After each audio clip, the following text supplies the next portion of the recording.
Hello and welcome back to Paul's Beer Reviews. Today I got an IPA for you, and it's an IPA from Wychwood, and it's you'll recognise it straight away. It's a bottle of their Hobgoblin IPA, coming in at 5.3% ABV. Yeah, Hobgoblin, iconic artwork, or should I say was iconic artwork, but I'll get back to that later on in the video. Yes, Hobgoblin IPA, heavily hopped and aroma packed. Hobgoblin IPA stays true to its ancestral traditions, brewed with Fuggles, Goldings and Styrian hops, and then amped up by the addition of some mighty American hops. This collision of old and new world hops provides an explosion of tropical aroma and a juicy bitterness born out of character. So, yeah, Wychwood Hobgoblin IPA. Wychwood, owned by Marston's, last I checked. There is the bottle cap, quite a nice one. As far as bottle caps go, I like the colour of that one, very smart. I have had this beer before and I've quite enjoyed it in the past as well. Ooh, it's a fizzy one. Here she goes.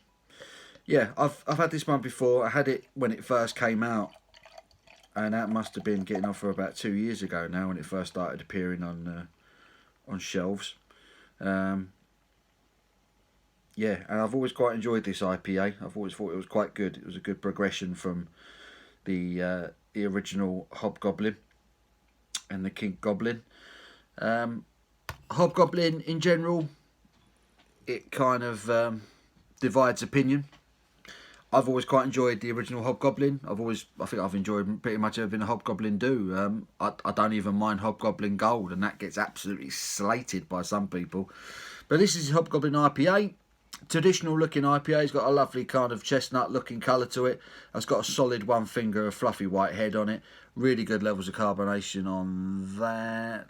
If the camera's picking that up, I think it is. See a few bubbles in there. That's a really good looking IPA. That's a picture English IPA for me. Get the aroma. Lovely. Citrus. Hoppy. Lovely citrus hoppy aroma on it. Quite rich, quite malty as well. It's got that Hobgoblin character, but with that extra bit of citrus hop from the American hops. It didn't actually say what American hops have gone into it, but there is a citrusy, hoppy feel to it to go with the traditional hops that Hobgoblin use. Let's get a taste.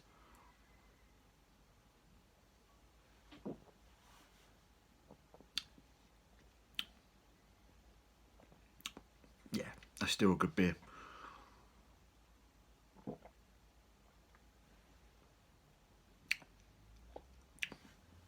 Really drinkable, really refreshing. There's quite a bit going on with this one. It's quite a complex IPA. You're getting a bit of citrus initially. It's got quite a full mouthfeel. Not particularly watery. I'm not saying it's a medium-bodied beer. It's not thick, but it's substantial. It really coats your mouth, this beer.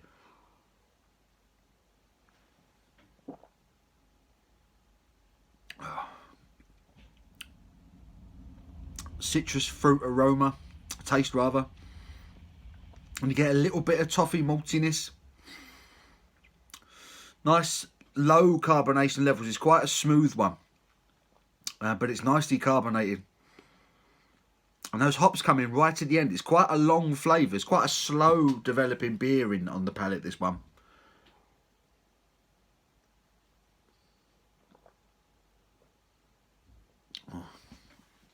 But it's really drinkable, really refreshing. Citrus fruit, toffee malt in the middle, and that lingers, and then the hops come up. And that was not a massively bitter IPA at all, but there's a nice subtle use of hops. There's a nicely balanced IPA. There's 3 stages to this one. And say there's that citrus fruitiness at the beginning, there's a nice malty mid-ground to it, and then a nice subtle hoppiness at the back end from the hops. It's a good IPA. It's a really drinkable, sessionable IPA. 5.3% ABV. You're not really getting any of that 5.3%, to be honest with you. That drink's more like a 4.2 kind of IPA.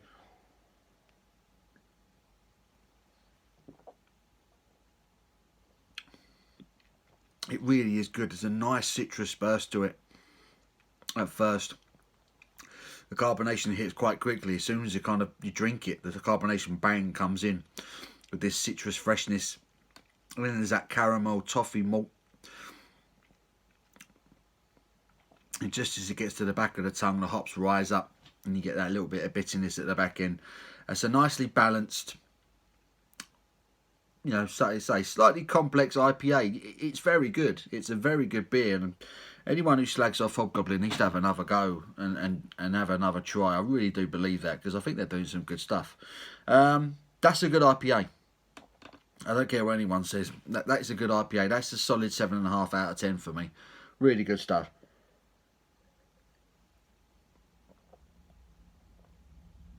That combination of traditional English hops and new American hops combine beautifully to make a very drinkable, very enjoyable IPA. I think that's a really good beer. I'm going to give that 7.5 out of 10. I think it's a cracking beer. It's available everywhere. Every single supermarket that I can think of sells this stuff. Now, I mentioned earlier the artwork. Iconic. The Hobgoblin. This one was slightly different in the fact that he's got hops on it with his axe and everything. The other ones don't have the hops on it. But they all have the Hobgoblin on it. The Hobgoblin, the King Goblin, Hobgoblin Gold, they've all got it. What they've done in recent weeks, I've noticed, is they've completely changed the artwork. And I was saying earlier, Wychwood divide opinion quite a lot. A lot of people don't like them. A lot of people do like them. I personally have always enjoyed what Wychwood knock out. I've always enjoyed, particularly the Hobgoblin range. I've always enjoyed their Hobgoblin beers. But the main thing that I always thought that sets Wychwood apart was their artwork. I mean, that's wicked artwork. That's a great illustration. Really good drawings. You know, they go for the Hobgoblin thing. They've always kind of called themselves the King of Halloween, haven't they? The Hobgoblin beer and all that. But recently they've changed their artwork and they've almost gone for this like plain white label. And unless you're looking for it, you'd miss it. And I've got to ask anyone who's at Wychwood or anyone who masters who might stumble across this video, what are you thinking? What were you thinking? Why have you done that? I don't get it. I do not get it. The Wychwood Hobgoblin artwork has always been solid. It's always been really, really good. You know, it's the kind of it was the first thing that drew me to it. All them years ago when I first tried Hobgoblin was the artwork. I'm not going to lie. I didn't know what the hell it was. I just saw this Hobgoblin and I thought I'll try that. And what they've done now, they've kind of gone away from all of the colour. It's almost like a plain white label. Off the top of my head, if I remember correctly. And it's kind of just got like the outline of the Hobgoblin, like someone's traced the Hobgoblin but not coloured it in. It makes absolutely no sense. The artwork is garbage. The new artwork is garbage. It makes no sense whatsoever. And it just blends in now with everything else on the shelf. It is a really crap decision from a business sense. As far as I'm concerned, I have no idea why they would do something like that. You know, I would love it if someone could comment on the video and try and explain to me what they were thinking. Because, say, this beer itself, that's a good beer. That is a decent enough beer. And as long as they haven't changed what's in the bottle, I suppose that's the most important thing, right? But if you want to sell it, I always thought this artwork was probably one of the main reasons that it kept selling. Now you've kind of torn that away and you've put a really bland looking label on it, and it baffles me. It really does baffle me why a brewery would make such a drastic decision like that. It really is baffling. But I digress. So anyway, 7.5 out of 10 for Hobgoblin's IPA. Still a good beer. Really good beer. Go out and try it if you haven't already. I'm sure most of you have. Yeah, I kind of got this out for the two reasons. One, it's Halloween tomorrow. And two, I wanted to have a rant about the artwork. So yeah, if I don't get another beer in before Halloween, happy Halloween. Enjoy your beer. And until my next beer review, take care.